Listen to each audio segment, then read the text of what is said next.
बिस्मिल्लाहिर्रहमानिर्रहीम। अस्सलाम वालेकुम। हज़रत इमाम हुसैन की शहादत का मुकम्मल वाक़या।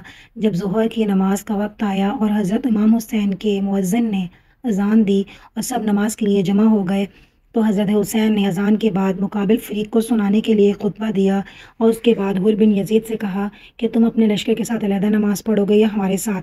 हुर ने कहा कि नहीं, आप ही नमाज़ पढ़ाएं, हम सब आपके पीछे नमाज़ पढ़ेंगे। ज़ोहर की नमाज के बाद सब अपनी जगह चले गए। इसके बाद असर का वक्त आया तो फिर हज़रत हुसैन ने नमाज़ पढ़ाई और सब शरीके जमात हुए। असर के बाद फिर हज़रत हुसैन ने एक और खुतबा दिया। हज़रत हुसैन ने 3 खुतबे बारी बारी दिए, जिनमें तमाम लोगों को कहा गया कि मैं तुम सबसे ज़्यादा हकदार हूँ। मेरे पास तुम्हारे वफूद खतूत लेके आए। अब भी अगर तुम मेरा साथ ना दोगे और मेरी जान को अपनी जानों के बराबर समझोगे तो फिर इस बैत को तोड़ते हो या तुम क्या करते हो। वो आदमी बड़ा फरेब में है जो तुम्हें अहद व पैमान करके धोखा खा। और इन खुतबों से अहले बैत का एहतराम दिल में पहले ही रखता था। फिर इन खुतबों से मुतासिर होकर आपके साथ साथ चलने लगा। फिर बीच में कुछ और लोग शामिल होते गए और इब्न ज़ियाद ने एक और लश्कर भेज दिया। इस तरह करके आप करबला तक पहुंच गए। जो नया लश्कर उमर बिन साद की क़यादत में आया था, उसमें इब्न ज़ियाद ने हज़रत हुसैन का पानी बंद करने का हुक्म दे दिया था। पानी बंद कर दिया गया। हज़रत अब्बास पानी लेने के लिए गए। बिलाखिर वो 20 बशकें पानी की भर के ला सके बस। उसके बाद हज़रत हुसैन ने कहा कि 3 बातें इख्तियार कर लो, या तो मुझे जहाँ से मैं आया हूँ मुझे वापस जाने दो, या मैं यजीद के पास पहुँच जाऊँ और ख़ुद उससे अपना मामला तय करूँ, या मुझे मुसलमानों की किसी सरहद पर पहुँचा दो। जो हाल वहाँ के आम लोगों का होगा मैं उसी में बसर कर लूँगा। लेकिन फिर इन लोगों ने उनकी बात ना मानी और शिमर ने मुखालफत की। हज़रत हुसैन ने जब देखा कि ये लोग कताल ही की तरफ मुतवज्जो हैं तो आपने एक रात इबादत गुजार के लिए मोहलत मांगी और बोला कि मुझे आज की रात की मोहलत दो ताकि मैं वसीयत, नमाज दुआ और इस्तग़फ़ार कर सकूँ। हज़रत हुसैन ने अपने अहले बैत को अपने पास जमा किया और उनसे कहा कि मैं तुम सब से खुश हूँ कि तुम सब ने मेरा साथ दिया, मेरे यहाँ तक आए। लेकिन मैं अब तुम लोगों को खुशी से इजाज़त देता हूँ कि इस रात की तारीकी में सब चले जाओ, अपने अहले बैत में से एक एक का हाथ पकड़ो, मुख्तलिफ इलाकों में फैल जाओ, क्योंकि दुश्मन को तो सिर्फ मेरी ही तलब है। वो जब मुझे नहीं पाएंगे तो आपकी तरफ नहीं देखेंगे। ये तकरीर सुनकर आपके भाई, औलाद और भाइयों की औलाद सब ने कहा, वल्लाह हम हरगिज़ ऐसा नहीं करेंगे। आपकी ये तकरीर सुनकर आपकी बहन ज़ैनब बेकरार होकर रोने लगी तो आपने उनको तसल्ली दी और वसीयत की, मेरी बहन, मैं तुम्हें खुदा की कसम देता हूँ कि मेरी शहादत पर कपड़े फाड़ना या सीना को भी वगैरह हरगिज़ ना करना, आवाज़ से, रोने से, चिल्लाने से बचना। ये वसीयत फरमा के बाहर आ गए और अपने तमाम साथियों को जमा करके तमाम शब तहज्जुद और दुआ इस्तग़फ़ार में मशगूल रहे। ये आशूरा की दुआ थी। हुर बिन यज़ीद भी अपने साथियों के साथ हज़रत हुसैन के साथ आ मिला। उसके दिल में अहले बैत से मोहब्बत का जज्बा बेदार हो चुका था और वो आपके लिए लड़ता हुआ जाने जामे शहादत नोश कर गया। जब दोनों लश्करों का मुकाबला हुआ और आमने सामने आए तो हज़रत हुसैन ने लश्कर को खिताब किया और उनसे कहा कि लोगों, मेरी बात सुनो, जल्दी ना करो ताकि मैं हक नसीहत अदा कर सकूँ जो मेरे ज़िम्मे है, और मैं तुम्हें अपने यहाँ आने की वजह भी बताऊँ ताकि तुम मेरा उज़्र कबूल कर सको। तुम मेरे लिए कोई किताल का रास्ता नहीं छोड़ रहे। अगर तुम सब मिलकर मुकर्रर करो अपना काम और फिर अपने शरीकों को, तो तुम फिर अपने काम में शुबा ना कर गुजरो और मुझे मोहलत ना दो। हज़रत हुसैन के ये कलमात बहनों और कानों औरतों के कानों में पड़े तो जब्त ना कर सकी, रोने की आवाज़ें बुलंद हो गईं। हज़रत हुसैन ने अपने भाई अब्बास से कहा कि इनको नसीहत करके खामोश करवाओ और फिर बोला कि सही कहते हैं, औरतों को साथ ना लेके जाओ। हज़रत हुसैन ने दर्द अंगेज़ खुतबा दिया और कहा, ए लोगो, तुम मेरा हसब देखो, मैं कौन हूँ, फिर अपने दिलों पर गौर करो। क्या तुम्हारे लिए जायज़ है तुम मुझे कत्ल करो और मेरी इज़्ज़त पे हाथ डालो? क्या मैं तुम्हारे नबी सल्लल्लाहु अलैहि वसल्लम की साहबजादी का बेटा नहीं? क्या मैं उस बाप का बेटा नहीं जो रसूलुल्लाह सल्लल्लाहु अलैहि वसल्लम का चचाजाद भाई और उम्मुल मोमिनीन का बेटा हूँ? क्या सैयदुल शुहदा हमज़ा मेरे बाप के चचा नहीं? क्या जाफ़र तैयार मेरे चचा नहीं? क्या तुम्हें ये हदीस मशहूर नहीं पहुँची कि रसूलुल्लाह ने मुझे और मेरे भाई हसन को सैयद शबाब अहले जन्नह करार फरमाया? अगर तुम मेरी बात की तस्दीक करते हो, और मेरी बात तो वल्लाह बिल्कुल हक़ है, मैंने कभी झूठ नहीं बोला।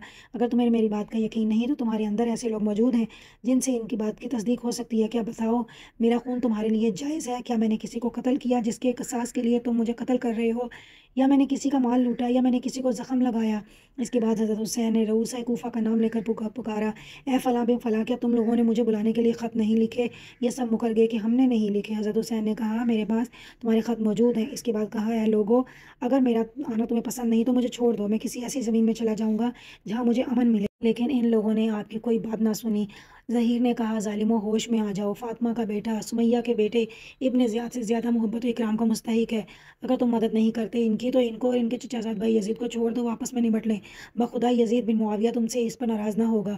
जब गुफ्तगू तवील हो गई तो शिमर ने पहला तीर इन पर चला दिया। इसके बाद हुर बिन यज़ीद, जो अब ताइब होकर हज़रत हुसैन के लश्कर में शामिल हो गए थे, आगे बढ़े और लोगों को कहा, ए अहले कूफ़ा, तुम हलाको बर्बाद हो जाओ। क्या तुमने इनको इसलिए बुलाया था कि वो आ जाएँ तो तुम इनको कत्ल करो? तुमने कहा था कि हम अपनी जान माल आप पर कुर्बान करेंगे और अब تم ہی ان کے قتل کے در پہ ہو، ان کو اس کی بھی اجازت نہیں دیتے کہ اللہ کی وسیع زمین میں کہیں چلے جائیں جہاں ان کو اہل بیت کو امن ملے۔ تم نے ان کو قیدیوں کی طرح بنا لیا، دریائے فرات کا جاری پانی ان پر بند کر دیا جس کو یہودی، نصرانی، مجوسی سب پیتے ہیں، اس علاقے کے خنزیر اس پانی میں لوٹتے ہیں۔ حضرت حسین اور ان کے اہل بیت پیاس سے بے ہوش ہو رہے ہیں۔ تم نے حضرت محمد کے بعد ان سے ان کی اولاد کے بارے میں نہایت شرمناک سلوک کیا۔ اللہ تعالیٰ قیامت کے روز تم کو پیاسا رکھے اگر توبہ نہ کرو اور اپنی حرکت سے باز نہ آؤ۔ اب حور بن یزید پر بھی تیر پھینکے گئے، وہ واپس آئے اور حضرت حسین کے آگے کھڑے ہو گئے۔ اس کے بعد تیر اندازی شروع ہو گئی، کافی گھمسان کی جنگ ہوئی جس میں حضرت حسین کے کافی ساتھی بھی شہید ہو گئے۔ حور بن یزید نے حضرت حسین کے ساتھ مل کر شدید قتال کیا، بہت سے دشمنوں کو قتل بھی کیا۔ اس کے بعد شکی و بدبخت شمر نے چاروں طرف سے حضرت حسین اور ان کے ساتھیوں پر حملہ بول دیا۔ حضرت حسین کے ساتھی بڑی بہادری سے مقابلہ کر رہے تھے۔ اسی گھمسان کی جنگ میں نماز ظہر کا وقت ہو گیا۔ حضرت حسین نے اپنے چند ساتھیوں کے ساتھ نماز ظہر صلاۃ الخوف کے مطابق ادا کی۔ نماز کے بعد پھر قتال شروع ہوا۔ اب کچھ لوگ حضرت حسین تک پہنچ گئے تھے، پھر حضرت حسین کے چاہنے والے ان کے سامنے آ کر کھڑے ہو گئے اور سب تیر اپنے بدن پر کھاتے گئے، یہاں تک کہ وہ زخموں سے چور ہو کے گر گئے۔ اس وقت حضرت حسین کے پاس تھوڑے سے ہی ساتھی بچے تھے اور وہ دیکھ رہے تھے کہ نہ تو ہم حضرت حسین کو بچا سکتے ہیں نہ خود بچ سکتے ہیں۔ ان میں سے ہر ایک کی یہ خواہش تھی کہ ہم حضرت حسین سے پہلے شہید ہو جائیں۔ اتنے میں حضرت حسین کے بڑے صاحبزادے علی اکبر یہ شعر پڑھتے ہوئے آگے بڑھے: میں حسین بن علی کا بیٹا ہوں، قسم ہے رب البیت کی ہم رسول اللہ سے قریب تر ہیں۔ کم بخت مرا بن مرکز نے ان کو نیزہ مار کر گرا دیا۔ پھر کچھ اور شکی آگے بڑھے اور لاش کے ٹکڑے کر دیے۔ حضرت حسین آئے اور کہا: اللہ تعالیٰ اس قوم کو برباد کرے جس نے تجھ کو قتل کیا ہے، یہ لوگ کیسے بے وقوف ہیں۔ پھر ان کی لاش اٹھا کر خیمے کے پاس لائی گئی۔ عمرو بن سعد نے قاسم بن حسن کے سر پر تلوار ماری، وہ گرے۔ حضرت حسین نے دوڑ کر ان کو سنبھال لیا۔ حضرت حسین اپنے بھتیجے قاسم کی لاش کو اپنے کندھے پر اٹھا کر لائے، اپنے بیٹے اور دوسرے اہل بیت کے برابر لٹا دیا۔ اب حضرت حسین بالکل اکیلے ہو گئے تھے، لیکن ان کی طرف بڑھنے کی کسی کو ہمت نہ ہوئی کیونکہ کوئی بھی ان کا قتل اپنے سر لینا نہیں چاہتا تھا۔ یہاں تک کہ قبیلہ کندہ کا ایک شقی القلب مالک بن نصیر آگے بڑھا، حضرت حسین کے سر پر تلوار سے حملہ کیا۔ آپ شدید زخمی ہو گئے۔ اپنے چھوٹے صاحبزادے عبداللہ کو بلایا، اپنی گود میں بٹھا لیا۔ بنی اسد کے ایک بدنصیب نے ان کو بھی تیر مار کر ہلاک کر دیا۔ حضرت حسین نے اس معصوم بچے کا خون لے کر زمین پر بکھیر دیا اور دعا کی: یا اللہ تو ہی ان ظالموں سے ہمارا انتقام لے۔ اس وقت حضرت حسین کی پیاس حد کو پہنچ چکی تھی۔ آپ پانی پینے کے لیے دریائے فرات کے قریب تشریف لے گئے۔ ظالم حسین بن نمیر نے آپ کے منہ پر نشانہ کر کے تیر پھینکا جو آپ کو لگا اور آپ کے منہ مبارک سے خون جاری ہو گیا۔ اس کے بعد شمر 10 آدمی سے ساتھ لے کر حضرت حسین کی طرف بڑھا۔ حضرت حسین شدید پیاس اور اتنے زخموں کے باوجود ان کا دلیرانہ مقابلہ کر رہے تھے۔ جس طرف حضرت حسین بھاگ پڑتے یہ لوگ بھاگتے نظر آتے تھے۔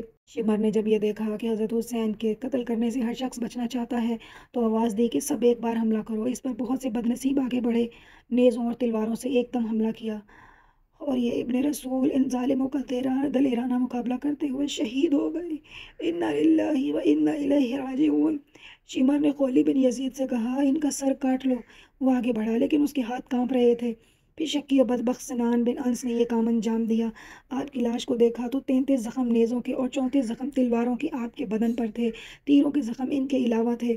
حضرت حسین اور عام اہل بیت کے قتل سے فارغ ہو کر یہ ظالم علی اصغر حضرت زین العابدین کی طرف متوجہ ہوئے۔ شمر ان کو بھی قتل کرنا چاہتا تھا۔ حمید بن مسلم نے کہا: تم بچے کو قتل کرتے ہو جبکہ وہ مریض بھی ہے۔ شمر نے چھوڑ دیا۔ عمر بن سعد آگے آیا اور کہا: ان عورتوں کے خیموں کے پاس کوئی نہ جائے۔ ابن زیاد شکی کا حکم تھا کہ قتل کے بعد لاش کو گھوڑوں کے ٹاپوں میں روندا جائے۔ عمر بن سعد نے چند سواروں کو حکم دیا، انہوں نے یہ بھی کر ڈالا۔ انا للہ و انا الیہ راجعون۔ حضرت حسین کی شہادت کے بعد 2-3 مہینے تک فضا ایسی تھی کہ جب سورج طلوع ہوتا اور دھوپ دیوار پر پڑتی تو اتنی سرخ ہوتی تھی جیسے دیواروں کو خون لپیٹ دیا گیا ہو۔